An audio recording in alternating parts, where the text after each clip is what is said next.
Journey into Comics, Puhr Entertainment, Puhr News, Foodies watching movies, Adulting Ain't, Podcastrophe, The Voice of Survival, Kids for Sale, GallifRadio, Brews With Dudes, Journey into Wrestling, Journey into Comics Network, JourneyIntoComics.com.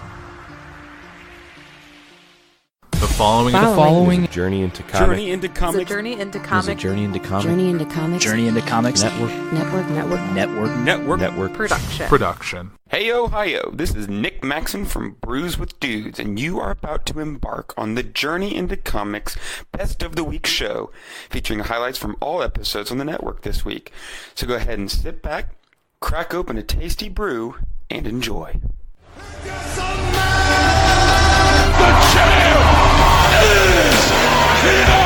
Do I have everybody's attention now? We are live from Lafayette at the North End Pub, and we, as my guest joining me, back for the first time in for way too motherfucking long. Welcome back, Brando. What's up, Deuterinos? You are the co-founder of the Journey into Comics Network, Yeah? and you're back. Yeah. And we are here to talk a whole lot of wrestling. There's a lot going on. You know, there is, and of course, this is now they've officially established the Big Four mantra. They've, for every one of the Big Four, the Rumble, Mania, SummerSlam, Survivor Series, they always couple that in with almost a whole weekend, a whole myriad of events. And of course, Mania and SummerSlam are like the bigger of the two, but then, you have the Rumble and you have Survivor Series that are more of a gimmicky type thing. That also includes, from the takeover perspective, they now included that into the whole weekend of gimmicks as well, with the second consecutive year of War Games. What an amazing evening War Games was. I love that you led us right into there because, watching last night, when you watch a takeover event, you're never sure who's going to steal the show. It's like they have, time and time again, stars, welcome, joining us, are you owner, co-owner? Owner? One of the owners of the North End Pub, Mr. Casey Taylor. How's it going? Pretty excited. Good. Let me see if I can get your mic a little bit louder. Keep talking. Keep talking. Talk about War Games. Yep. That's what we're going to be getting into. Oh, yeah. Diving right into it. So this was an interesting War Games because only 4 matches on the card last night. And that was one thing that stood out. Right out of the gate, we had an amazing match. Casey, I want to get your opinion on this right out of the gate. What did you think of the Kairi Sane, Shayna Baszler rematch, 2 out of 3 falls? I thought it was a pretty good match. I thought it set up the whole future of the 4 horsewoman, really getting them involved, and especially after the Becky Lynch thing this week. I think it's just going to bring a lot of heat to that. Absolutely. I think that those two have worked an amazing program against each other. This is the 3rd time they've faced off. That first match at the TakeOver during WrestleMania weekend, I think it was. Where they were also the finals of the Mae Young, too. And right? the finals of the Mae Young Classic. So they've got this long storied rivalry. Then they swapped the title there for a second, didn't they? They did. Kairi Sane steals it with she's in the Kirifuda clutch and rolls over into a pin and beats Shayna Baszler. And then Shayna gets the kind of BS assist from the 4 horsewomen, the last rematch that cost Kairi Sane. And then they got involved yet again and almost set the tone for this event. But what an interesting build on that match. I really like the idea. Okay, so this is, them adding a gimmick to it pretty much signifies that, okay, this is going to be the blow-off. This is going to be the end of the feud. But with the 2 out of 3, they were able to accomplish 2 things, and that were, keep Shayna strong, as well as keep building Kairi, and you don't hurt her too much coming out of this because of the odds that were against her, and then of course she did get, a fall victory over there, so you have that, and coming out of it, on the losing end, her stock isn't devalued that much. Because it's like a stolen victory. In a way, yes, but then again, you also have the sheer war and the uphill battle, and then you still have that classic heel mantra going on with Shayna, and the thing is that, and I've always thought this for certain people, like the big giants or Brock Lesnar, or even for somebody who is that much of a real badass. To get that a real good effective heat, they almost have to be that chicken shit, and it's like, how do you believe that they're really a chicken shit, But when you put that other two people in there and you have them against it, it's almost like this oppressive, like, no, I don't want them. Those are dirty cheaters, you know? Yeah, Jasmine Duke is one of the two. I know her from Ultimate Fighter. I don't know the other lady's name, actually. Is the other one Roderick Strong's wife?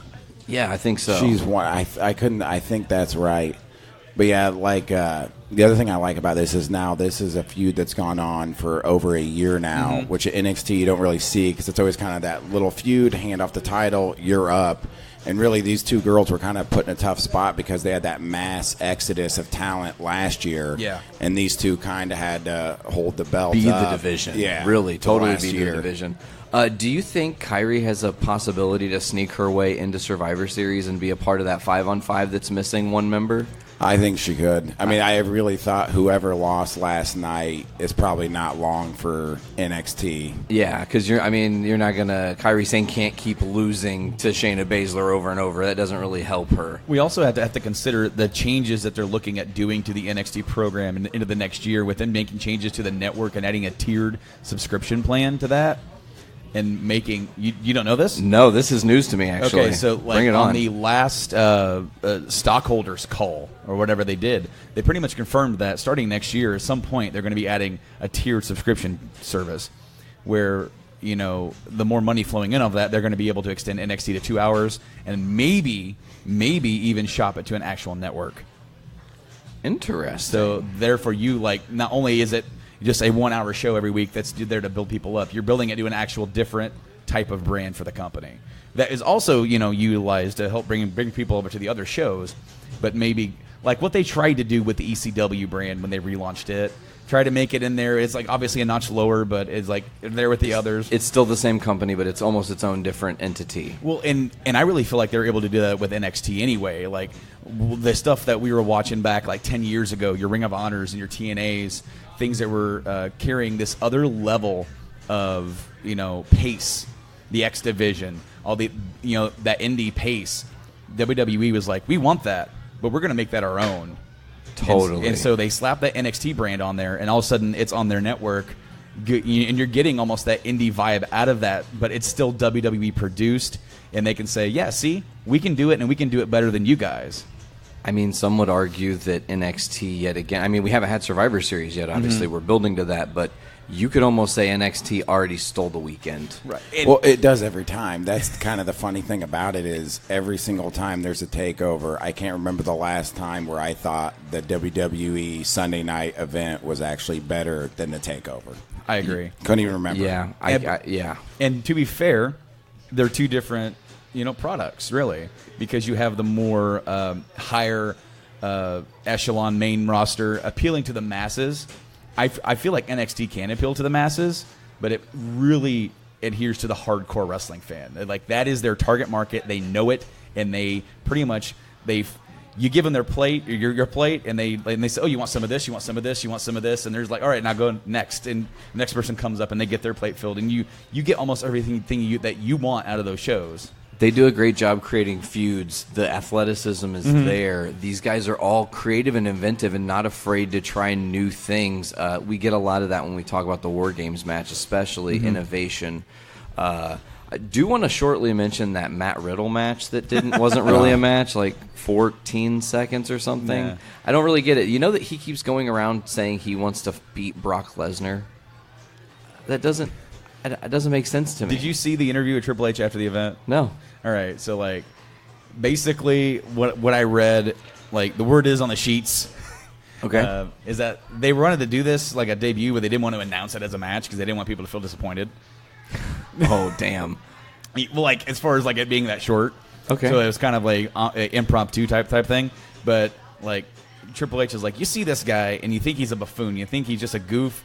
He's here and he's like, what are you doing here? And the next thing you know, like you're talking to him and you realize how deeply embedded and how much he wants it and how like down here his heart is in it. He's got that Miz drive. Yes, great. It's what it's something that he wants to do because he has love and respect for what it is, not just, hey, I did this other thing and now I can come here and be a success. Yeah, well, my take on the match was more what happened to Cassius Ohno. Like, I'm excited to see Riddle and see what he does, but it was just such a, so is he done? Yeah, why do they keep knocking him down? Well, here's the thing. He doesn't got that Vince body. I mean, that's And there's that, but there's one thing that he is doing. He is a guy that worked the indie scene for how long? How many 15 years, I think, 16. He is a veteran. He is never going to be, unfortunately, a big name drawing star. So what they're doing is utilizing him here on this roster to help everybody else. Supplement the talent. It's like, hey, you talk to this guy. He knows how to work a crowd. He knows how to work. He knows how, definitely, like, people who work with him come out the better for it. And so he is your early 90s version. This is a weird little comparison, but to Arn Anderson. It's like, I never believed Arn Anderson was ever going to be a world heavyweight champion, but he was always there, always getting involved, and he hardly ever won unless it was by cheating. But True. But he always made other people better, and I feel like that's what they're utilizing him for, because there's always that chance. Okay, he could go up to the main roster, but the main roster, look at what they're doing with Bobby Roode right now, and how much more they could be utilizing him. It's probably my biggest complaint right now on the active roster, next to Finn and Bobby. Are my biggest complaints with what they do with it. But yeah, I mean, the NXT, it helps them to have a veteran, because you can't just all have a bunch of early to mid 20-year-olds running around back there. Like, there's got to be some voice of old school, kind of how you have to handle yourself, how you have to work in the ring. And I think, he can collect a paycheck, but sadly, he's there. That's kind of his ceiling. And it helps, too, because you can talk to H, you can talk to the agents, you can talk to those guys and get that. But to be out there with them, working with them, and the dude's like, all right, what you just did, now, walk them through it. Move your timing a little bit. It's almost like learning on the job. It's like, all right, now we're going to the next night. Do you remember what we did last night? Here's what we're going to do, and we're going to try it, and it's going to work, and I'm going to show you why. Cassius Ono is on the job training. Yeah, that's real. Yeah. But I mean, those guys, they need it, especially the young and up and comers who are probably at the house shows that aren't getting put on television, who are doing dark matches, who are like not yet ready for the television time, but will move up to that once the next round or the next class of NXT developmental runs in. Yeah. I was going to ask you, do you think there's a storyline possibility in the future coming where a WWE main roster guy goes backwards on purpose and says, this is the land of opportunity, this is where it's happening, like, those guys are old and doing it wrong, I want to make my name here now, even if they never were a part of NXT? They actually have said that they have seen nothing, like there's nothing. If somebody says they want to do that, they'll be like, go. Interesting. Well, because think about it. Like, Drew McIntyre kind of had to do that, recreate himself, and it actually does help him. I mean, he didn't do exactly what you said, but there is kind of a, if you lose him, you make him kind of come through NXT. Because that's one thing I do like they do, is when they bring in other talent, unless it's super upper echelon talent, you kind of have to go through their little system. Totally. Right. And then you had, like, a few years ago, Cesaro went down and worked a program with Sami Zayn. He was already on the main roster. Sami wasn't. But they had history on the indies. So, like, okay, go in there and show us what Sami can do. Because there is a difference. They don't want you to work your indie style. It's almost like they beat that out of you. Like, all that stuff you learned, cool. Forget it. Transpose it. There's some who can and some who can't. And I think as somebody who I never would have thought that they would be into, somebody who I thought would have trouble coming into this environment, and those two guys are AJ Styles and Samoa Joe, and they both acclimatize themselves to what they want on the main roster, that they want to see, the kind of stories that they want to be seen told, and a style, Absolutely. And the NXT and the Performance Center, that's what that's for. That's to sort of like re-educate you. It's like, all right, you know what you're doing, but now let's really teach you, the finer tunes of what it, because you can go and you could work indie shows, and that's cool. Well, we're television. It's different. Absolutely. I got to ask, we'll move forward a little bit here. So the Kairi Sane match is first up. Then we had the Aleister Black Johnny Gargano match next. Oh, man. Hard hitting. Blood feud through and through. We were laughing earlier. Do you remember in Chicago TakeOver when there was the awful fade to black and he came up short on what's his name, the ugly dude, and he sat there. Oh, Lars Sullivan. Yeah. And Lars tried to sell it, and it missed him by a foot. Totally, yes. Missed him by a foot. And Tommy and I were talking, ever since that moment, he is knocking people's heads off. Oh, yeah. He does not miss. He doesn't want to miss, man. But that he did the Black Mass ended it with the second knee strike, and then did another black mass. This was a brutal match that they've just done a great job of setting the seeds a long time ago and letting this build. I just want to say that, like, one thing that I will say about, like, an NXT show is that they have a little bit more freedom to cut the pace that they want to cut. And their pace, it was almost like they wanted to go out there and they wanted to tell, you know, all the other guys the next 2 matches to come, beat that. Well, that's what was so funny about last night was when I got done watching that, I was like, man, that's a good early match. And then the next one happened, and it was like... Man, that was a great match. It's almost you're tired watching it, you know? But by the time it's all done, you're just like... Time for a nap. Yeah, dude. I recorded a podcast after. I was fucking exhausted, you know? Like, I'm like... Oh my gosh, it was crazy. And I think from what we were kind of talking earlier about too is why NXT is so great is because those guys are going to use that stage. They only get 5 a year. And here we go. Ladies and gentlemen, you're listening to Journey into Comics. So, unfortunately, Stan Lee, a pillar of Marvel and a pillar of the comics community and a beacon of hope in this world, at the age of 95 years old, has passed away on November the 12th, so a week ago. By the time this is hitting your guys' ear holes, man. So it's crazy because you could almost be like, Nate, why does it matter? You didn't personally know this guy, you know? Well, I didn't personally know him, but I did actually get a chance to briefly meet him. Now, let's take you back to C2E2, 2013 or 2012. It was, I can't really remember which year. It was one of the years I went to C2E2. I went 2 or 3 years there. And we go, I'm walking down Artist Alley, and I turn the corner, and who's there but fucking Stan Lee? He's in Artist Alley. He's talking to one of the artists. And I literally just walked up. I tapped him. Hey, nice to meet you. Shook his hand. You're a huge fan. I'll go. I'm not trying to bother you. And I just kept going. I did not really... I didn't stop for a picture. I didn't do any of that shit. It was just super fast because to me, first of all, he was out in Artist Alley with a bodyguard. And, the bodyguard obviously saw me not coming up being threatening. And I was very like, hey, hi. Holy shit, oh my God, you're Stan Lee. Can I, shake your fucking hand? It was cool. It was great. So that was an amazing moment that I'll never forget because it was just like this chance meeting. Like, I happened to be at that part of Artist Alley in the one particular moment where he was talking to one particular artist. I'm not sure if it was Mark Bagley or whoever it was. I genuinely don't remember who exactly the creator was that was sitting at the table that Stan went to talk to at that time. But I know that I was going down Artist Alley to go back to talk to David Mack, actually.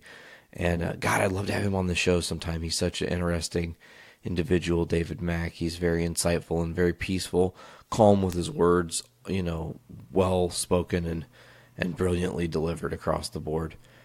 So, man, the Stan Lee death thing really rocked me. I'm sitting there and, I just was scrolling and TMC had reported that Stan Lee passed away, and I was just like, oh my God, this is crushing. So I immediately shared it because it was, my thought is like this, like TMZ, I actually trust them as a reliable news source. So when I see them, I go, oh, fuck, this shit's real. Like, they wouldn't say that if they're not going to be funny and not like hoax some people. That's not really what TMZ is all about. And they very rarely get caught up in those hoax fucking stories, So, I don't know, man. It was just like, it hit me hard. Stan Lee created so many amazing comic book characters. And, you talk about, obviously, my number one all-time favorite character, Spider-Man. Most notably, he did do a large chunk of creating Spidey and the fucking rogues gallery of the villains and setting the stage for the Spider-Man universe as a whole. Spidey gets the scenes that are in the Amazing Fantasy 15, which is the debut of Spider-Man. He's on the cover even. It was like a one-shot with,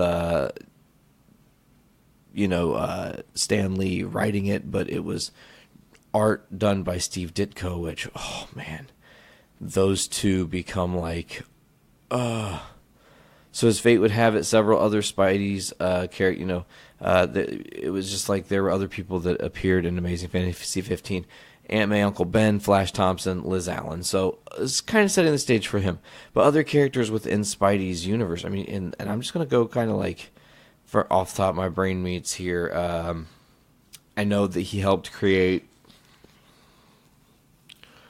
Jonah Jameson and Tinkerer and Doc Ock and Mysterio, one of my all-time favorites, appearing in Amazing Spider-Man 13, and Electro, and Scorpion, and Gwen Stacy, and Harry Osborn, and Shocker, and Rhino, and Kraven, and Lizard, I think I said that already, Sandman, Vulture, Ned Leeds, who has a big story with the Clone Saga, Jackal, another Clone Saga character, Mary Jane, Prowler. So Stan, really set the stage and created all these amazing characters for Spider-Man and was such a huge integral part of creating these stories that are so memorable and the lineage and history of the character of Spider-Man and Peter Parker. Obviously, Stan Lee and Jack Kirby worked their asses off to create this huge new universe, which was the X-Men. So, obviously the original 5, Beast, Cyclops, Jean Grey, Iceman, Angel, and Professor X, as well as Magneto, all debuting in X-Men 1, all created by Stan Lee and Jack Kirby. Other characters including you've got the Sentinels, Juggernaut, Scarlet Witch, and Quicksilver, which appear as X-Men first before they were ever Avengers or any of that shit. Toad, Blob, Sentinels. That's all I can think of right now. And then one of my personal favorites that he created, the Fantastic Four, his first family, the home run. It was the real first time they ripped it open and said, we're going to take this shit over and do things our way. We're going to create the stories that we want to read. And this is our one chance. Even if it fails, it doesn't matter because we're leaving.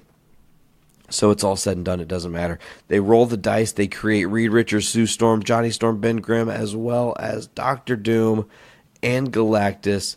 That's Jack Kirby and Stan Lee yet again.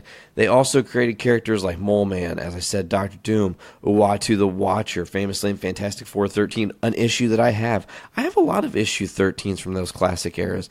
Mysterio's first appearance in Amazing Spider-Man 13, Uatu's first appearance in Fantastic Four 13. I think I have the second appearance of Juggernaut in X-Men 13 as well.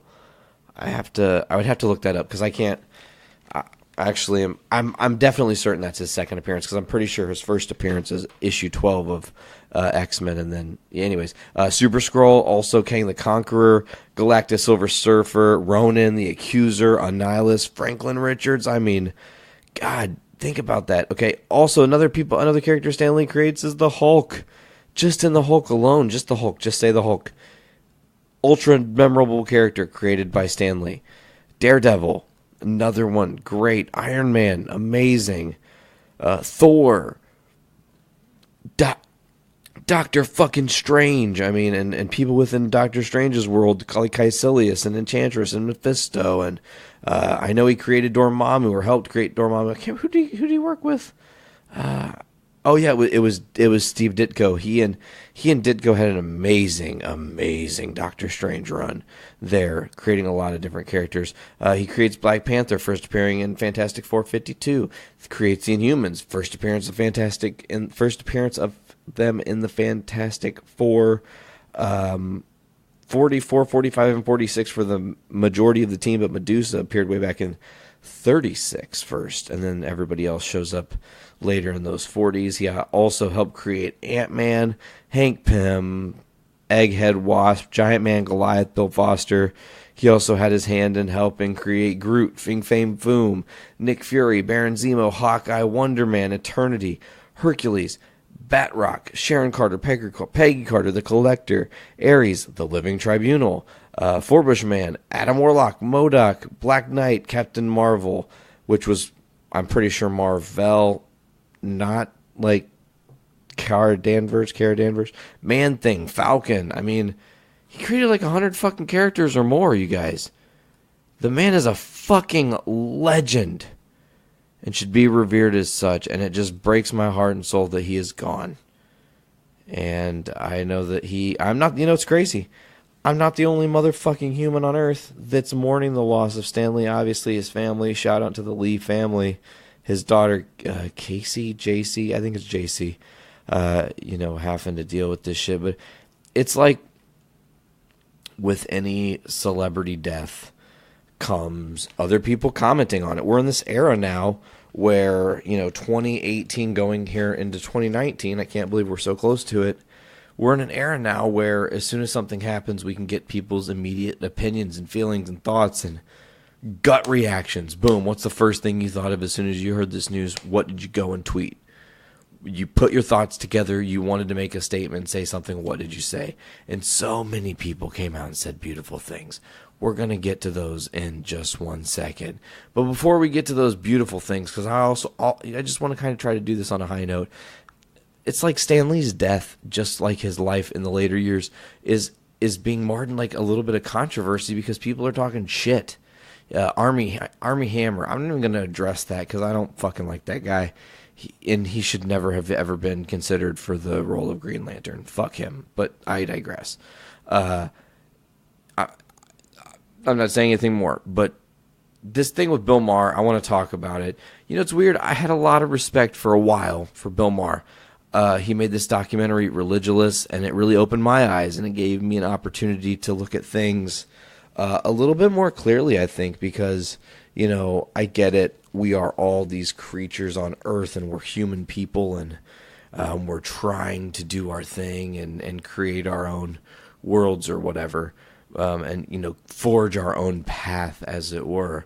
But some people think that there's a path that's been predestined for them, and that, well, God damn it, not mean to take dude's name in vain, but like God damn it, if I just trust in this dude, shit's gonna go right, and then shit never does, and people are divorced and smoking and cheating and being evil and having all these things fall apart, and pedophilia is running rampant within churches and Catholic churches and shit like that. And it's like, the Religulous documentary, in short, not to tangent super hardcore. I know this is Journey into Comics where tangents are a frequent thing, but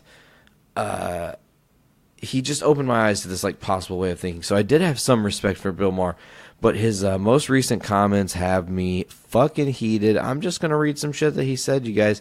He obviously has this show, or I guess he actually wasn't doing it on his show. This time it was actually a blog post, where he says, the guy who created Spider-Man and the Hulk has died and America is in mourning.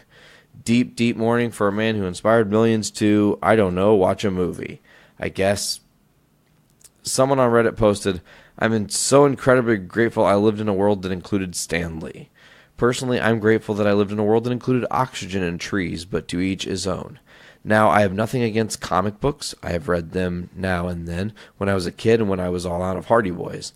But the assumption everyone had back then, both the adults and the kids, was that comics were for kids, and that when you grew up, you moved on to big boy books without the pictures. But then, 20 years or so ago, something happened. Adults decided that they didn't have to give kids stuff up. And so they pretended comic books were actually sophisticated literature. And because America has 4,500 colleges, which means we need more professors than we have smart people, some dumb people got to be professors by writing these titles with like Otherness and Heterodoxy in the Silver Surfer, or Heterodoxy in the Silver Surfer. And now when adults are forced to go do grown-up things like buy auto insurance, they call it adulting and act like it's some giant struggle. So he's just being an asshole, and I'm not really a humongous fan. And a lot of people aren't a humongous fan either, because the comic book industry responds, and I have some stuff that I've got pulled up here, thanks to the amazing comicbook.com. Bad shout out to them. Here are some of the things that were in the comic book world responded to. Okay, here we go. From Andy Corey, not Andy Cordy, Andy Corey. Bill Maher, I don't think it's a huge stretch to suggest that Donald Trump could only get elected in a country that thinks comic books are important. Yeah, where's the rest of the fucking thing? Because there was other shit on that. I want to fucking pull up full op-ed and finish reading that first. Oh, there's that sad-ass music. You're listening to Puhr Entertainment with your host. Ladies and gentlemen, please welcome Andrew Pohl. And this is from BGR, which I really don't say if I found this. They posted something. So, before his death at the age of 95, Stan Lee told me he wanted to be most remembered for Spider-Man. The last few years, Marvel's legendary writer, editor, and publisher were certainly rough. Before his death, confirmed today at age 95, Stan Lee had been embroiled in nasty litigation and other unpleasant matters related to his personal affairs. He had lost his beloved wife of 69 years, Joan, who died in 2017. Before all of that, he had begun in earnest, though. Against thoughts of Stan about his career, among the highlights he shared with me, no way did he want to slow down, never mind that he was in his 90s. He was hard of hearing, so he had to repeat most of your questions at least once, but he gave as good as he got. Asked about his creative habits, for example, if he was the kind of artist you imagine who was constantly scribbling down ideas in a notebook. I do not scribble, he snapped back in that thick accent. I have beautiful penmanship. Stan, who news reports say died this morning at Cedars-Sinai Medical Center in Los Angeles, also told me that for everything he's done since starting in the business in 1939, creating or co-creating everything from the mighty Thor to Iron Man, the Fantastic Four, and so much else, he also wanted to be remembered for the creation of Spider-Man. I must admit, I love them all, he told me during an interview I did with him a couple years ago, but all of them, I'd say that's my favorite, because of what he captures the imagination of readers all over the globe. The Manhattan-born comic book legend leaves behind a body of work that includes some of the most popular and lucrative franchises in entertainment. The Walt Disney Company snapped up Marvel for $4 billion back in 2009, and as noted by The Hollywood Reporter in a piece today, most of the top-grossing superheroes of all time, led by the Avengers' $1.52 billion worldwide take in 2012, featured Marvel characters. Stan told me he was never going to slow down. Still feels like I'm playing. This is my form of golf. He was still cooking up new ideas, new characters. It's the most fun you can have, and then after a while you see the result of all your deal making and thinking and of characters. You see it on the screen or even a graphic novel. To see the finished product after you've been working on something for months is the best feeling. What was so great about talking with Stan, even at such an advanced age, was how enraptured he still was by the comic book as an art form. Indeed, he told me the future seems to be looking brighter and brighter for them. Comics were sort of fading away a decade or two ago, but the success of Marvel movies and TV shows, they have had a resurgence in popularity. And I get the feeling they will be forever now. And that was, like I said, it was from BGR, and then I'm going to move into this, the Hollywood Reporter article, which is titled, Stan Lee, Marvel Comics, Real Life Superhero Dies at 95. A lot of this is going to be a lot of overlap because obviously everyone's giving their tribute, but the feisty writer, editor, and publisher was responsible for such iconic characters as Spider-Man, the X-Men, Thor, Iron Man, Black Panther, and the Fantastic Four. Nuff said. Stan Lee, legendary writer, editor, and publisher of Marvel Comics, was fantabulous but flawed creations made him a real-life superhero to comic book lovers everywhere. He died. He was 95. Lee began in the business in 1939 and created or co-created Black Panther, Spider-Man, the X-Men, the Mighty Thor, Iron Man, the Fantastic Four, the Incredible Hulk, Daredevil, and Ant-Man, amongst countless other characters. Died early Monday morning at Cedars-Sinai Medical Center in Los Angeles, a family representative told the Hollywood Reporter. Kirk Schneck, attorney for Lee's daughter, J.C. Lee, also confirmed his death. Lee's final few years were tumultuous. After Joan, his wife, 16 years, died in 2017, he sued executives at Puhr Entertainment, a company he founded in 2001 to develop film and TV and video game properties, for $1 billion, alleging fraud. Then abruptly dropped the suits weeks later. He also sued his ex-business manager and filed for a restraining order against a man who has been handling his affairs. Lee's estate is estimated to be worth as much as $70 million. And in June 2018, it was revealed that the Los Angeles Police Department had been investigating reports of elder abuse against him. On his own and through his work with frequent artists, writers, collaborators, Jack Kirby, Steve Ditko, and others, Lee catapulted Marvel from a tiny venture into the world's #1 publisher of comic books and later in a multimedia giant. In 2009, the Walt Disney Company bought Marvel Entertainment for $4 billion, and most of the top-grossing superhero films of the time, led by Avengers Infinity War $2.05 billion worldwide take earlier this year, have featured Marvel characters. I used to think what I did was not very important, he told the Chicago Tribune in April 2014.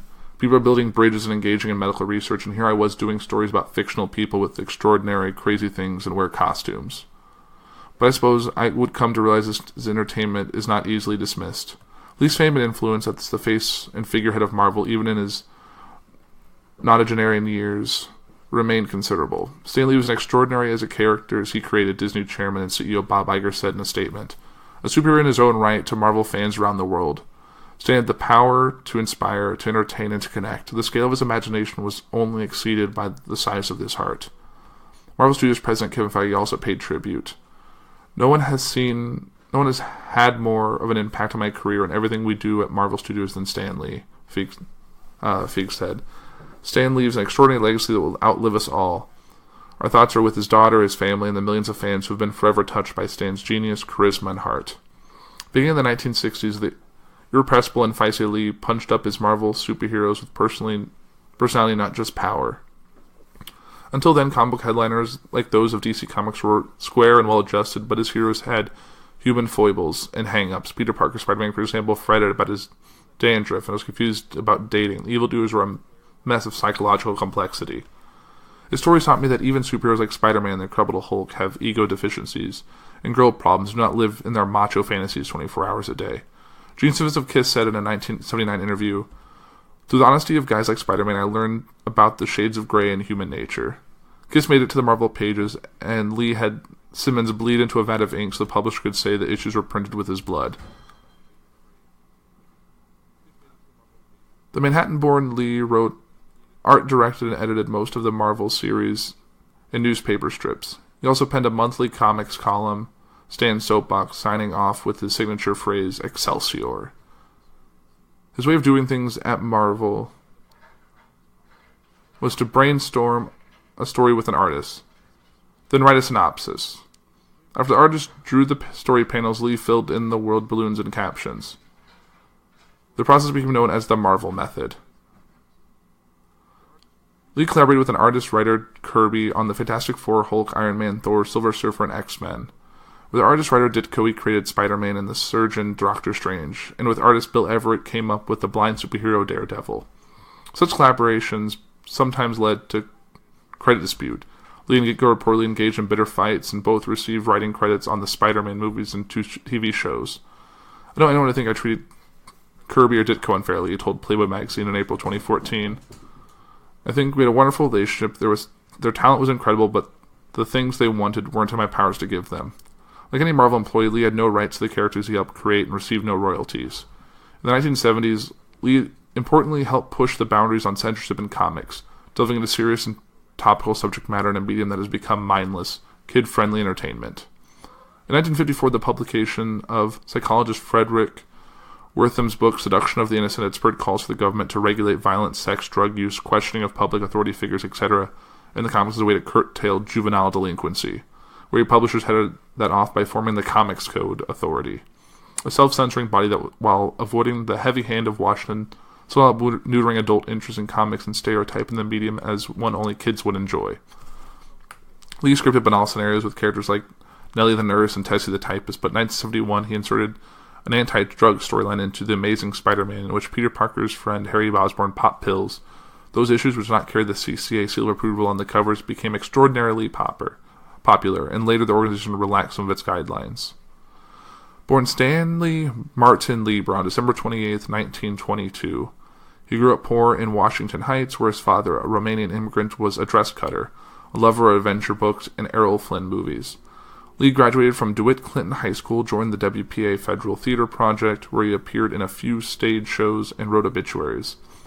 In 1939, Lee got a job as a golfer for $8 a week at Marvel predecessor Timely Comics. 2 years later, for Kirby and Joe Simon's Captain America #3, he wrote a 2-page story titled The Traitor's Revenge that was used as a text filler to qualify the company for the inexpensive magazine mailing rate. He used the pen name Stan Lee. He was named interim editor at 19 by publisher Martin Goodman when the previous editor quit. In 1954, he enlisted in the Army and served in the Signal Corps, where he wrote manuals and training films for the group that included Oscar winner Frank Capra, Pulitzer winner William Saroyan, and Theodore Geisel, a.k.a. Dr. Seuss. After the war, he returned to the publisher and served as the editor for decades. Following DC Comics' lead with the Justice League, Lee and Kirby in November 1961 launched their own superhero team, the Fantastic Four, for the newly renamed Marvel Comics. The Hulk, Spider-Man, Doctor Strange, Daredevil, and X-Men soon followed. The Avengers launched as its own title in September 1963. Perhaps not surprisingly, Manhattan's high literary culture vultures did not bestow its approval on how Lee was making a living. People would avoid me like the plague. Today, it's so different, he once told the Washington Post. Not everyone felt the same way, though. Lee recalled once being visited in his New York offices by Federico Fellini, who wanted to talk about nothing but Spider-Man. In 1972, Lee was named publisher and relinquished the Marvel editor reins to spend all his time promoting the company. He moved to Los Angeles in 1980 to set up an animation studio and to build relationships in Hollywood. Lee purchased a home overlooking the Sunset Strip that was once owned by Jack Benny's announcer Don Wilson. Long before his Marvel characters made it to the movies, they appear on television. An animated Spider-Man show with memorable theme song composed by Oscar winner Paul Francis Webster of The Shadow of Your Smile fame, and Bob Harris ran on ABC from 1967 to 1970. Bill Bixby played Dr. David Banner, who turns into a green monster played by Lou Ferrigno when he gets agitated. In the 1977 to 82 CBS drama The Incredible Hulk, and Pamela Anderson provided the voice of Stripperella, a risque animated Spike TV series that Lee wrote for in 2003 to 2004. Lee launched the internet-based Stan Lee Media in 1998. The superhero creation, production, and marketing studio went public a year later. However, when investigators uncovered illegal stock manipulation by his partners, the company filed for Chapter 11 bankruptcy protection in 2001. Lee was never charged. In 2002, Lee published an autobiography, Excelsior, The Amazing Life of Stan Lee. Survivors include his daughter and younger brother Larry Lieber, a writer and artist for Marvel. Another daughter, Jan, died in infancy.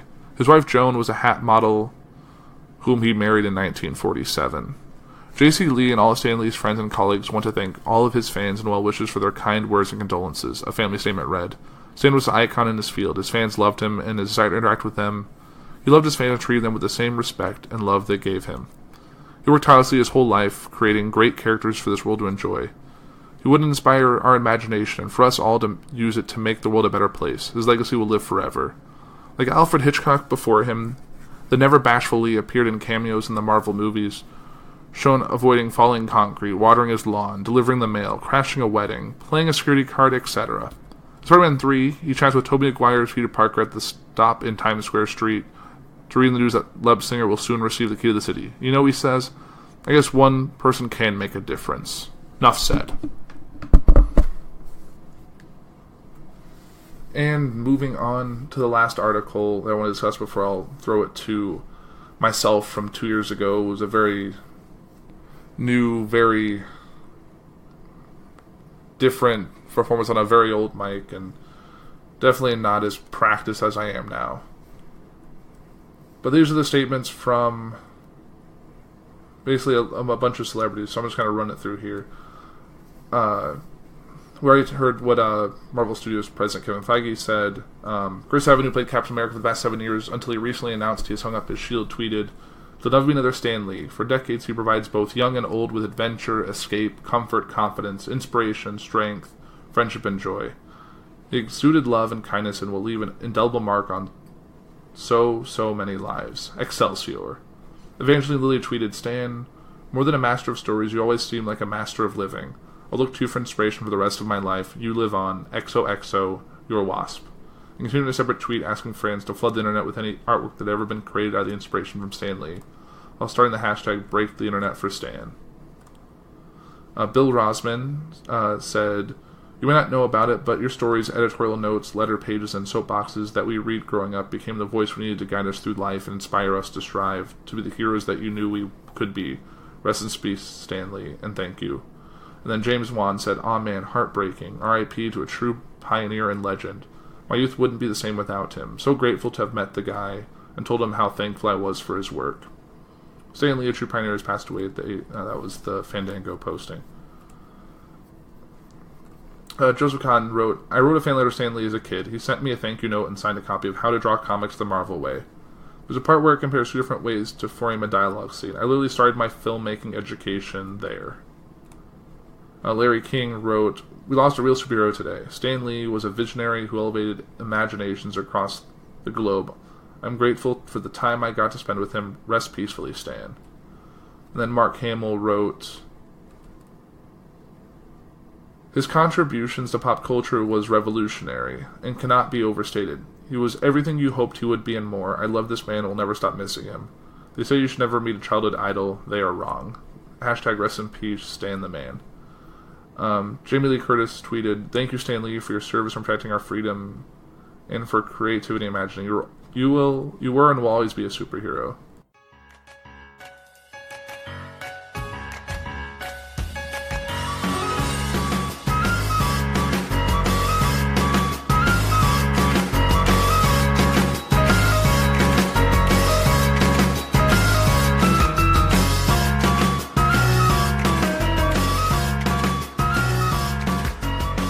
What are you thankful for, Andrew? What am I thankful for? For you, of course. 4 things you're thankful for. 4 things I'm thankful for. Okay.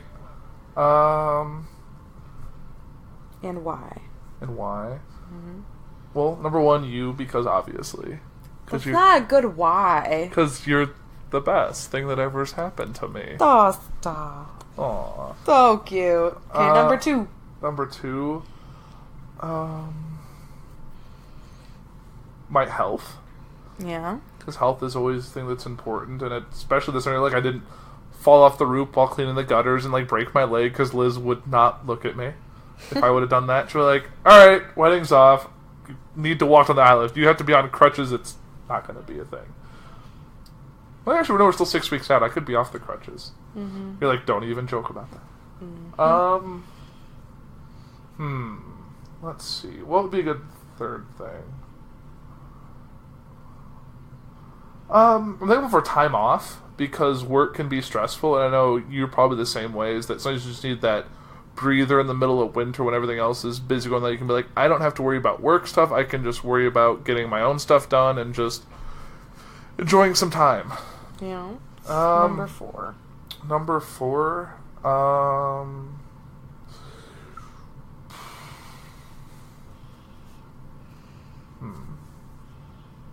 I don't know, I think it's the stereotypical one, and I'm torn. I'm going to say family, because family is also very important. They're the ones you can turn to when things are bad.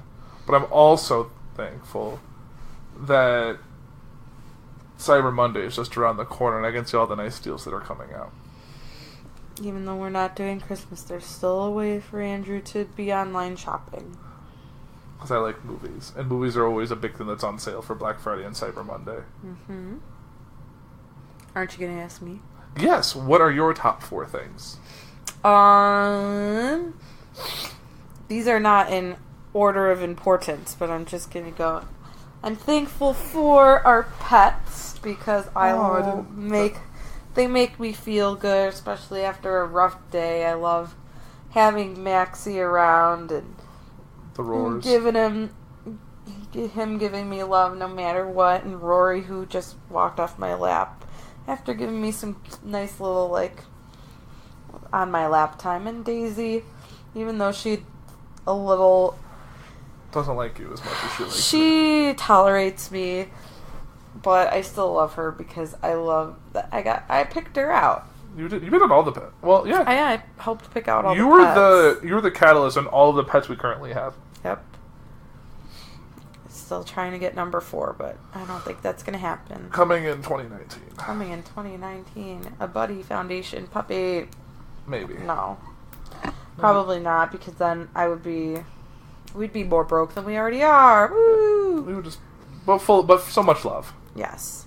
Number 2, and again, these are not not chronological. These are not by priority or best or whatever. Mm-hmm. I'm thankful for my coworkers because they make going to work very bearable, because some days it's not very bearable to go to work. Mm-hmm. But I can always count on my 8th grade teamies to help me, give me a good laugh, talk about kids and joke and whatnot. That's a good feeling. So that's number 2. Number 3, I'm going to say, obviously, family. Because I love them and I will miss them this Thanksgiving. And I'll probably be, like, constantly thinking about it and constantly judging Andrew's Thanksgiving. Better not. In my head, silently. I said silently. Oh, no. And then number 4, it's a tie. It's between Andrew and food because they're my favorite things. Aww. God. I bet I'm a close second. No. Well, it depends. Tomorrow. On Thursday it will be. I mean, food is there for survival. But Andrew's also there for survival. So I guess they're the same. What's more important, me or ice cream?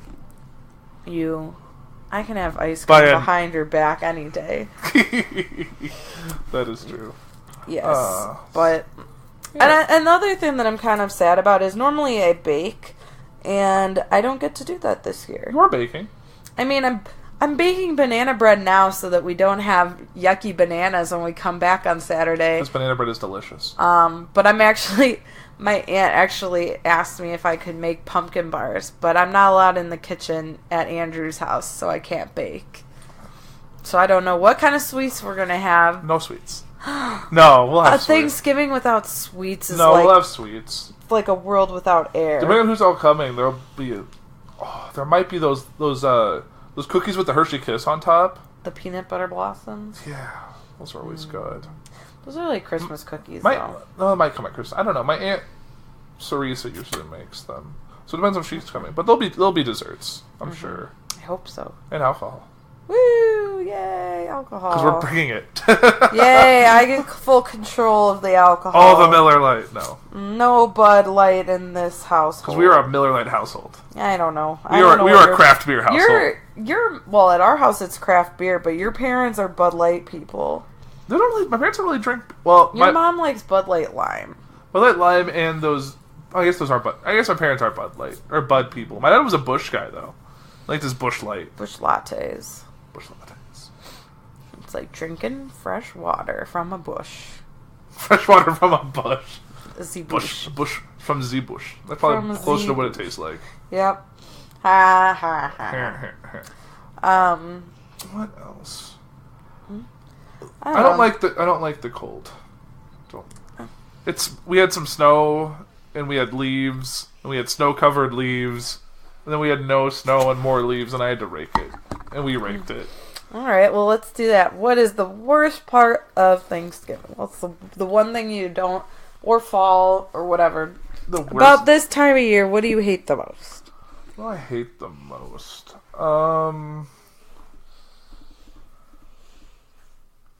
One thing, there's a thing I hated when we were in college was that, like, Thanksgiving was always, like, right before finals, so you couldn't really enjoy your time off because you felt like you needed to, like, study and get last-minute work done. That's something It's true. that I hated, but that's... Although this year it really isn't... I don't know if that's necessarily the case because we still have another week of... we still have another week of November before we go into December. That's true, so things are different. But we're out of school now, so it doesn't matter.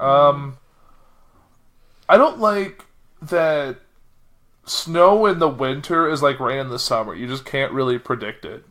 Like, you'd be like, oh, it's not going to snow, and then it just snows like 4 inches. And you're like, oh, I guess it was going to snow. Like, it'll go to... And the fact that since we're up in the Chicago, we all that lake effect stuff, so all it needs is like a cold front, something to go over the lake, and be like, oh, no, it's going to drop 4 inches of snow overnight without telling you. Oh. Is that the banana bread?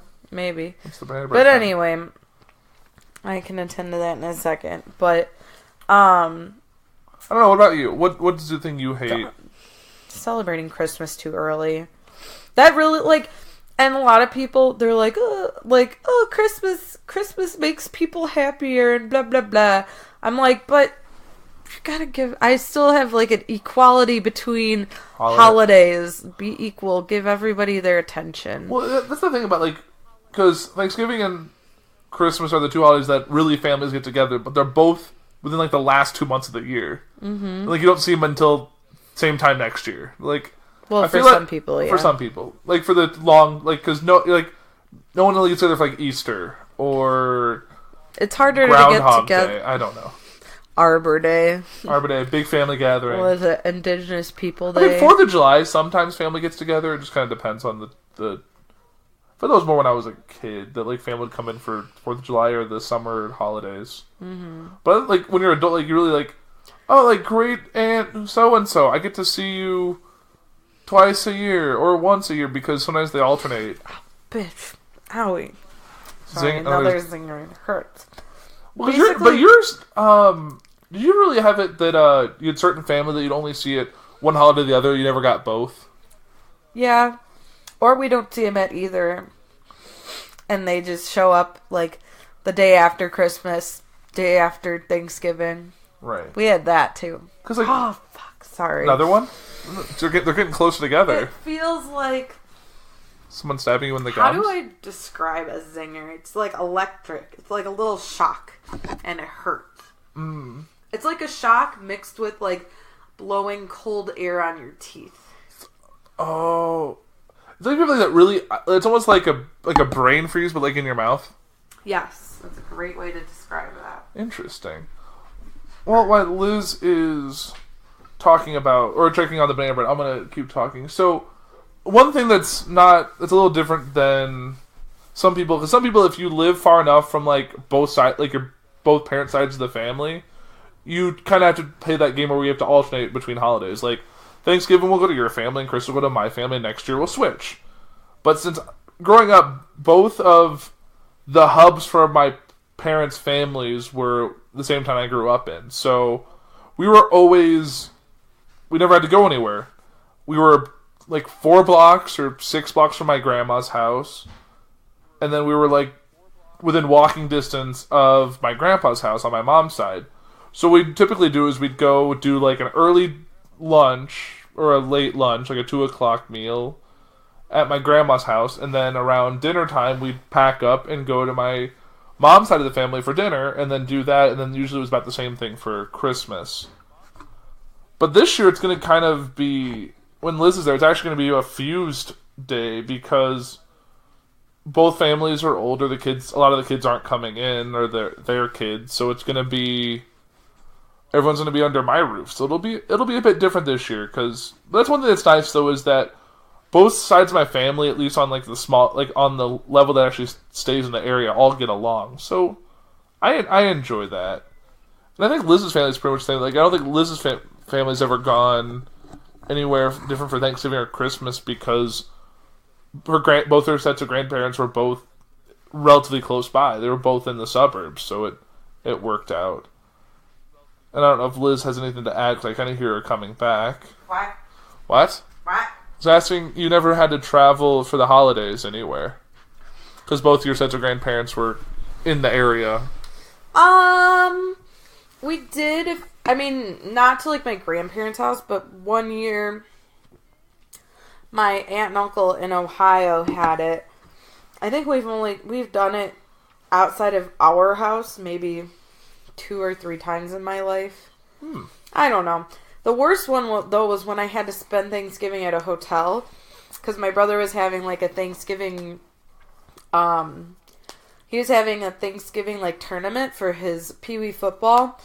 And we were in Daytona Beach, Florida. So what did you have on the off season? So what did you have for Thanksgiving food at the hotel? Did you go to a restaurant? Or? No, they did it in the ballroom at the hotel. It sucked ass. And afterwards, my mom and I went to Cold Stone because that was the only thing that was open on Thanksgiving. Lovely. But why'd you go all the way to Daytona for your brother's Pee Wee football tournament? I mean, it was something to do. And I don't know, it was different. It is the different. only thing that kind of stunk was that it was too cold to go swimming. Oh, because it was like an outdoor pool? No, it was literally like on our, like our hotel was on the beach. But you couldn't go swimming because it was cold and... It was November. Yeah, so it wasn't as fun. But that was kind of different. I didn't really like it because it was just my parents and my brother and I, and usually I like it. I feel like Thanksgiving should be a big holiday. Yeah. And when it was just the four of us, it was just kind of weird. It didn't feel like Thanksgiving because we had still had like my grandparents, my 2 sets of grandparents, and stuff like that, and I felt like we were abandoning them. But I think they ended up going to like parents' siblings' houses instead, so they weren't by themselves. Yeah, Thanksgiving, I feel like, is the more family-centered holiday. Mm-hmm. I feel like Christmas, you can get away with Christmas being like we could say, like, hey, we're going to do Christmas just us this year. Like, we're not going to go anywhere. Yeah, and it wouldn't be as big a deal. Thanksgiving should be about a big family gathering with food and people kind of look at you funny when you say, oh, I think we're just going to have, like, just the 4 of us, like a family. We're gonna fuck the sodomites in the...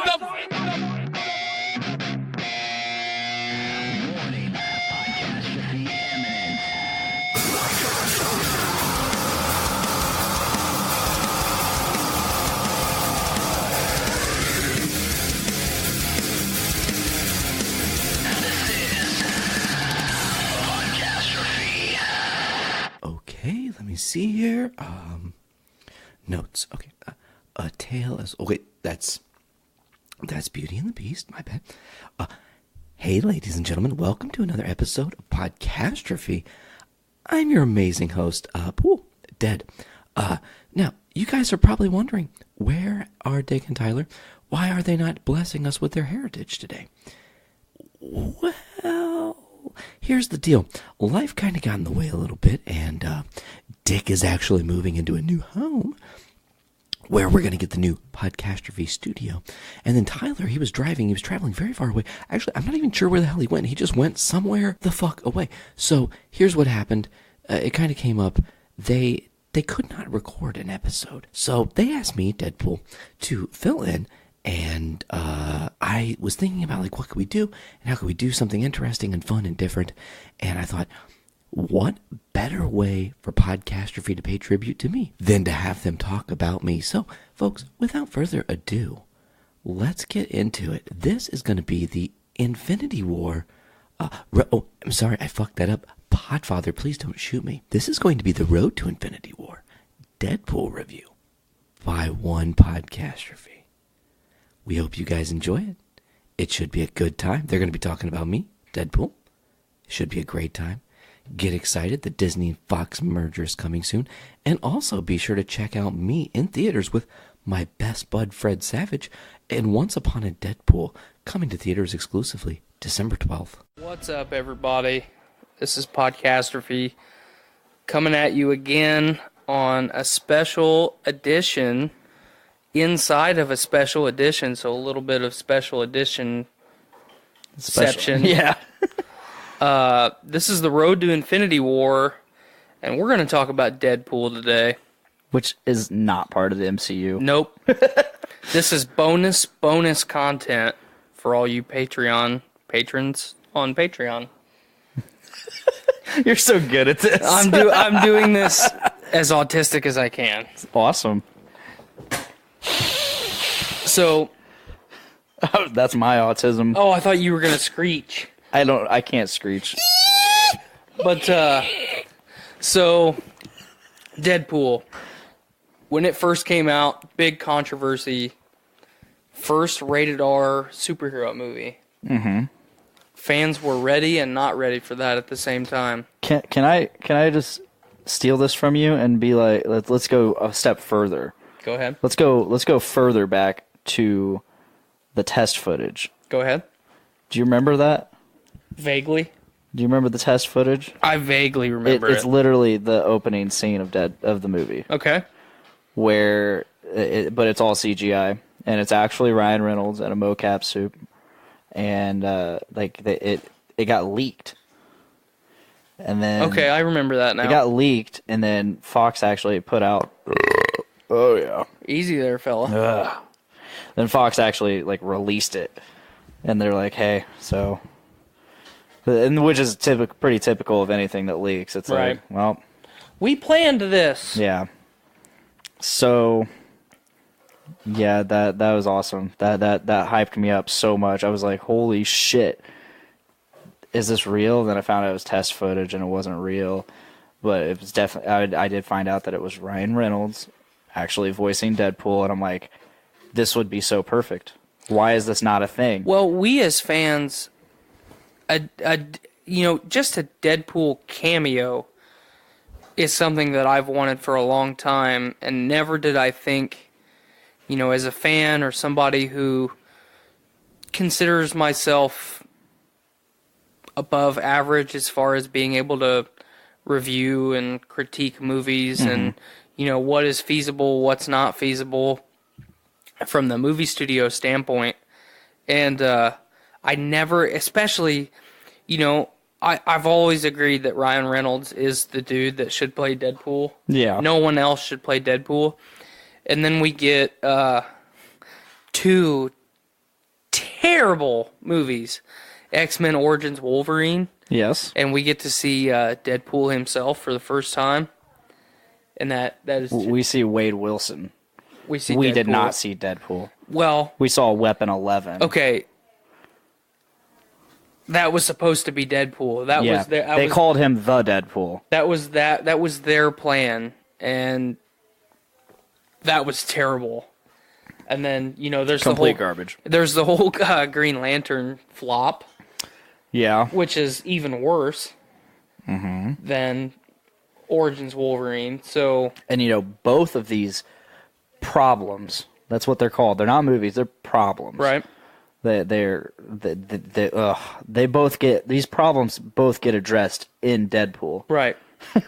Like right from the get-go, you see in the opening credits where it's showing like the paused animation of like all the shit that's going on in the opening sequence, but you also get the credits of like a really big douchebag, a British villain, and then like some really bad CGI, and it has the Green Lantern trading card with Ryan Reynolds, and then later on you get when things go really bad, and then it shows the falling action figure of Weapon 11, Origins Deadpool, and it's like, okay, not that bad. Those 2 movies were so bad, and it's hard to like formulate it, because I was so excited to see Origins Wolverine, and I was so excited just to get more of the X-Men, and I'm not a big origin story guy. I was excited for that movie. I went to see it in theaters, and that movie was so bad. And then you get to see Ryan Reynolds as Wade Wilson, and it's like, man, he's got the mouth. Yeah. He's the merc with the mouth. He's the merc with the mouth. This is good. I like this. And then it just became shit the rest of the movie. Yeah. And then I was like, okay, surely after this, they won't. They're done with it. They've fell on their face, and they made Deadpool so bad that we're not going to get anything else. They'll be so afraid to touch it that they won't go back. And then they do. Yeah. And it's fucking awesome. And it's all because of that test footage. Right. Which, that test footage got the fans super excited, and they're like, make this happen. Make this fucking happen. And that's really cool, because look at how many times in any form of media entertainment, when we should be, fans cry out for something and then it never happens. So it's really cool that basically through sheer will and determination, the fans made Deadpool happen. Yeah. Because otherwise, that would have been the only major thing that we had, was watching Weapon 11 teleport around and do stupid shit against Wolverine with swords for arms. Yeah, adamantium katana arms. Yeah, that would have been all we had. And Cyclops lasers. And teleportation. And healing factor. Yep. And, there's some other things he was able to do too, but I can't really remember. Because he had several different mutant powers. Anyway, let's go to the good movie. Yeah. So let's go to the let's talk about the thing good we're here movie. For. Deadpool, fucking awesome. Oh, I thought you were going to talk about The Room. No, Deadpool, awesome from start to finish. Like, start with the opening credits with all the little like punches at the people and just hilarious. All the fourth wall breaking. Well, and that specifically is something that's really awesome because you know, I talk a lot about how Disney or Fox or anybody don't truly nail what a superhero character really is in the comics. They fucking nailed Deadpool. Oh, yeah. With all the fourth wall breaking that he does and that the type of shit that he says. A lot of that, it was so much Ryan Reynolds. Oh, absolutely. He championed that, and you know he made that movie successful on a $40 million budget, super low budget. Which some of that budget was his own money. Really? Yeah, if I remember right, he contributed some of the money for the production value of that. Interesting. Let me pull it up just to make sure I'm not making this up. But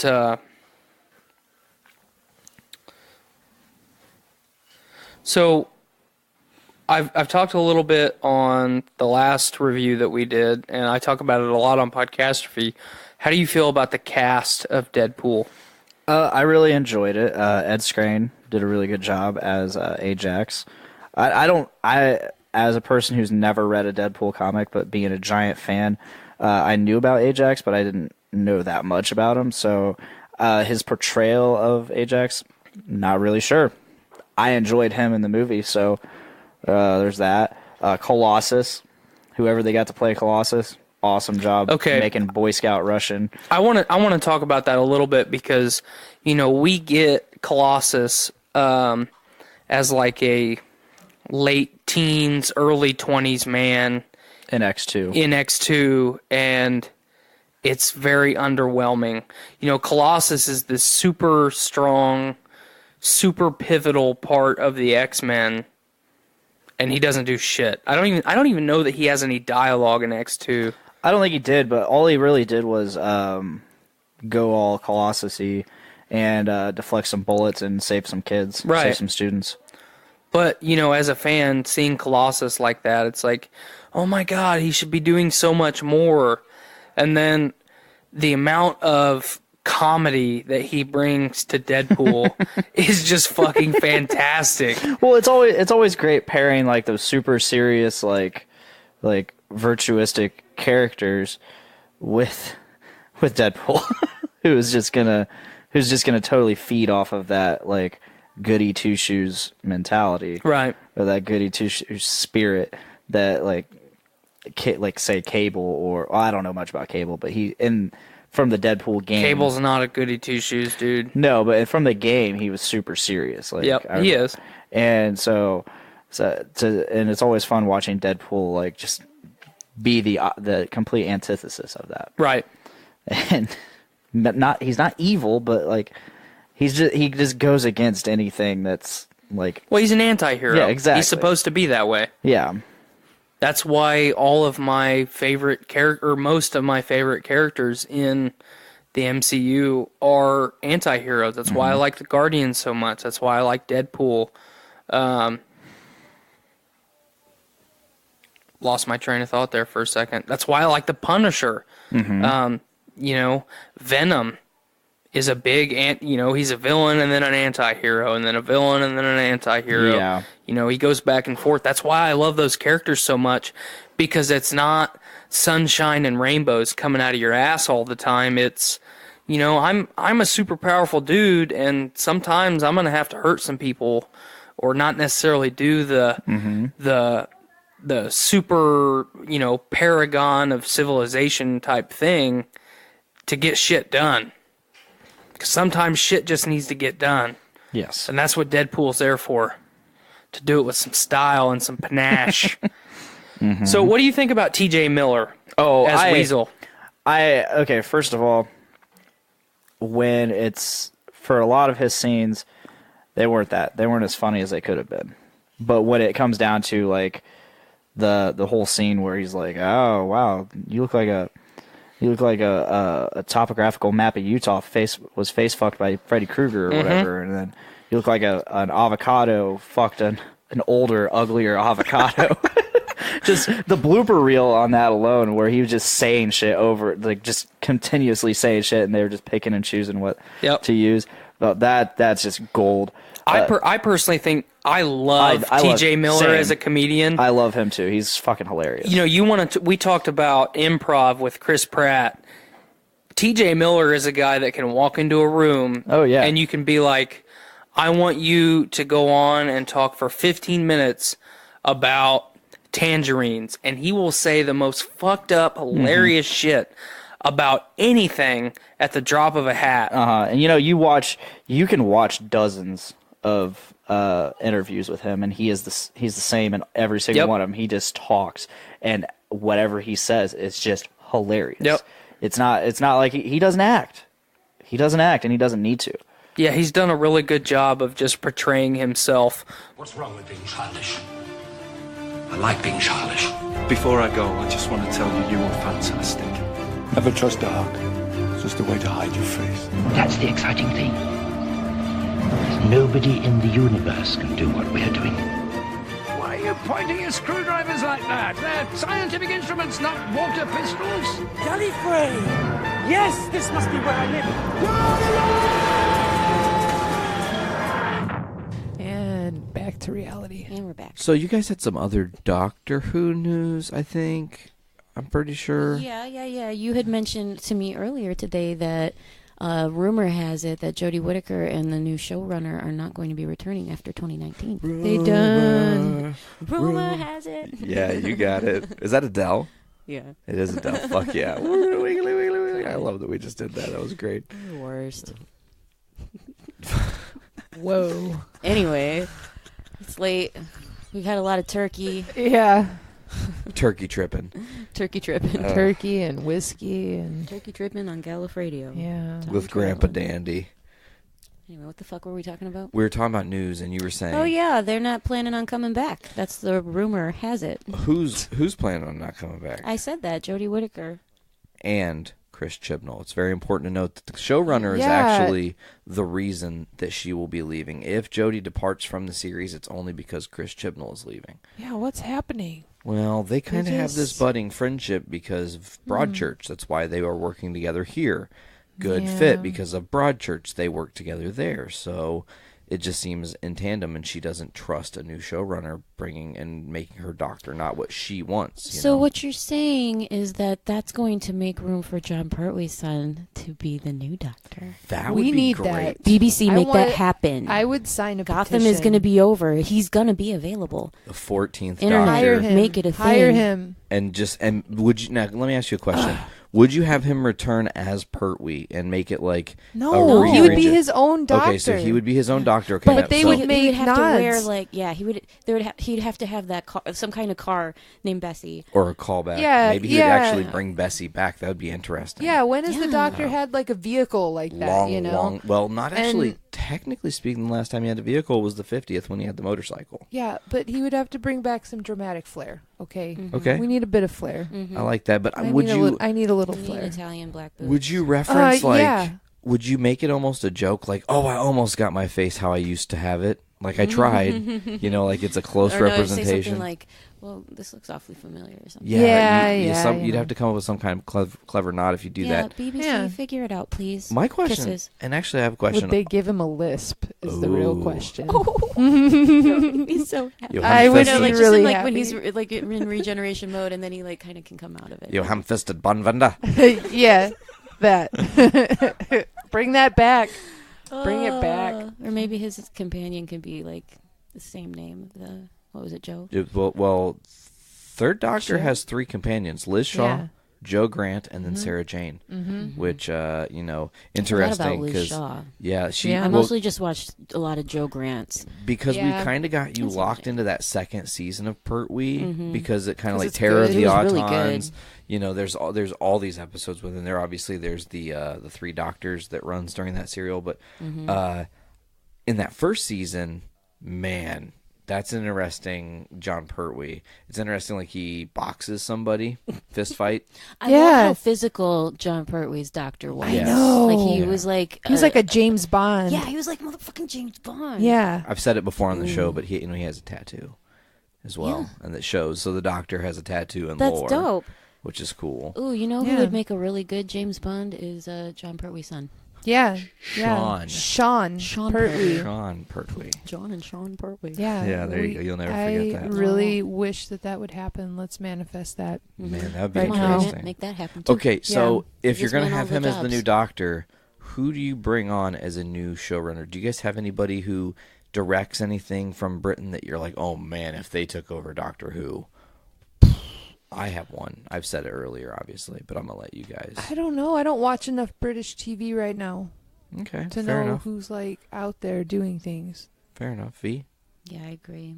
Yeah. I know. I kind of agree with your pick, Nate. You want to just go ahead and spill the beans because Yeah, I that think would be my that's- answer. So Yeah, I really do believe that if you're going to have somebody take over the show, they need to already know Doctor Who.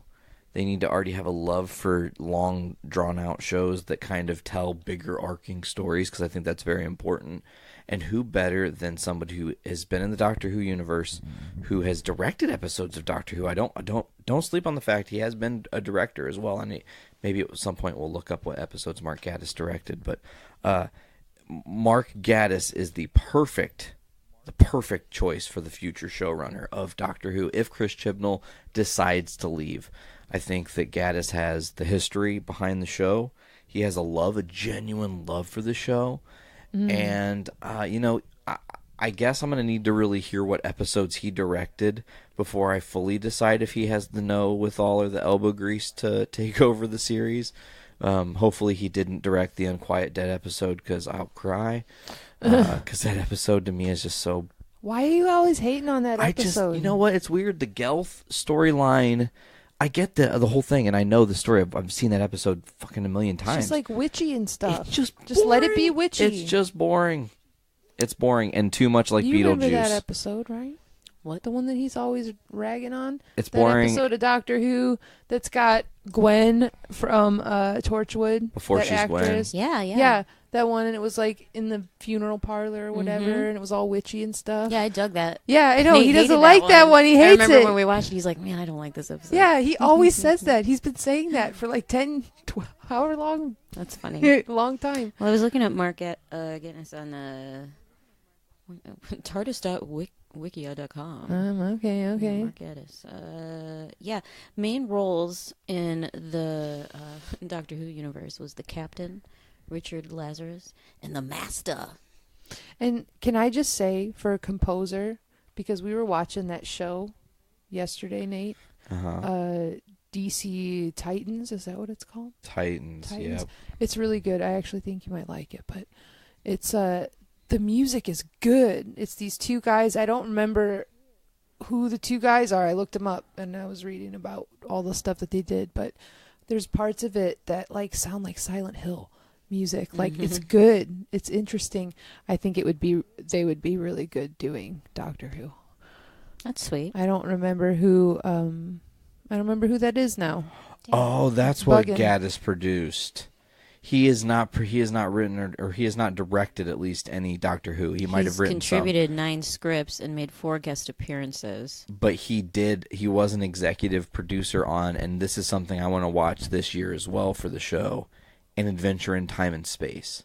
And that is the retelling of the first Doctor becoming the Doctor and all the behind-the-scenes story and how it all came to be. It really tells you the history of Doctor Who in a beautiful way. It's a great callback today, considering it's the 55th anniversary, actually. I think that's a great thing to throw at people. It's a dramatization of the early years of Doctor Who, with the story revolving around BBC executive Sidney Newman, novice producer Verity Lambert, and actor William Hartnell. Yeah. And David Bradley from... he was Walder Frey. Game of Thrones. Yeah, David Bradley's William Hartnell in this. He does a fantastic job. All right, well, let me ask you this. Going back to our original topic here of Sure. Jodie Whittaker and the showrunner leaving, we were talking about who we would want to have run the show. Who would you want to have play the Doctor besides Alfred from Gotham? Man, because that was my pick. I want to hear your guys' pick. Well, that's always been mine. Excellent. That's Great. I'm glad we're on the same fucking page. I've been saying that since I watched the first episode of Gotham when it came out. It was like the first thing I said. Yeah, he would be a great Doctor. You're absolutely right. What do you think, Nate? Yeah. Man, this is difficult because it's like, where do you go? Do you pick somebody a little bit older, kind of like how they have been in the past? Do you pick somebody younger like they did? Do you pick a woman? Do you pick a man? I mean, there's like all these different options. Honestly, I don't know if you stick with the woman regeneration if Jodie leaves immediately. I think there needs to let her breathe as the Doctor and let it be impactful that she was the first female Doctor. It's very important in the history of the story, again. So you think it should be a man? So I do think it should be a dude. And honestly, you know what would be dope? Oh my God, it would be swank. They've said that he should be... They said that he should be James Bond, but fuck that. He should play the Doctor. Fucking Idra Elbis. Oh.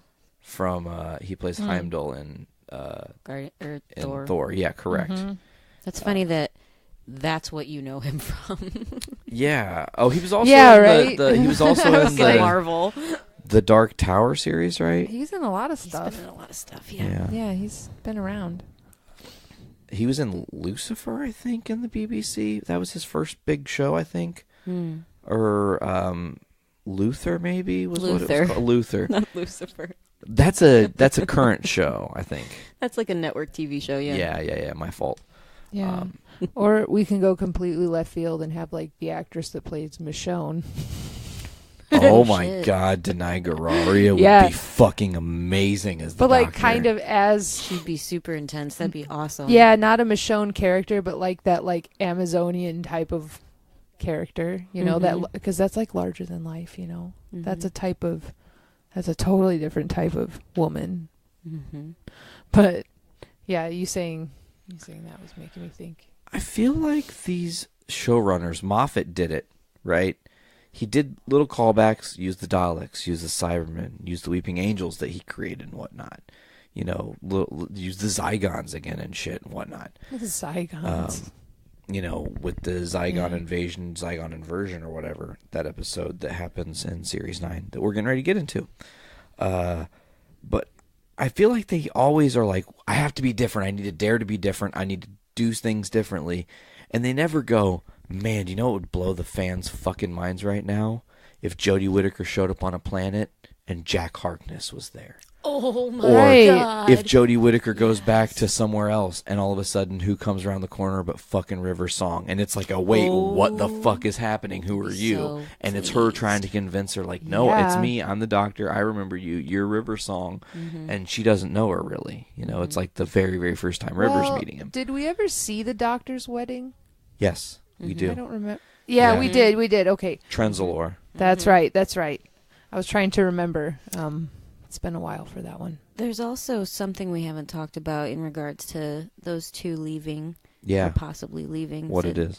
Said that, I'm reading this Google article here, and it said that this story claims that the pair will leave after a second season together next year, which, due to their disagreements with BBC bosses, is likely to consist of only 6 episodes. This compares to the current season's run of 10 episodes. And this goes back to what I was telling you off air, that Chris Chibnall is saying that it is impossible with the way they schedule things to only get 10 episodes done. I think he's too much of a perfectionist. I think they're maybe diving too deep. I mean, the production in this season has been amazing. The only issue, as I have a little bit of indigestion there thanks to Thanksgiving, the only issue... Gobble. Yeah, gobble, gobble. The only issue I see is I keep feeling like Chris Chibnall is just trying to change too much, and that's going to lead into my next thing with what they're doing. You know, Chris Chibnall pissed and moaned, and I hate to say it like that, and complained and said, I don't want to do a Christmas special. I don't want to do a Christmas special.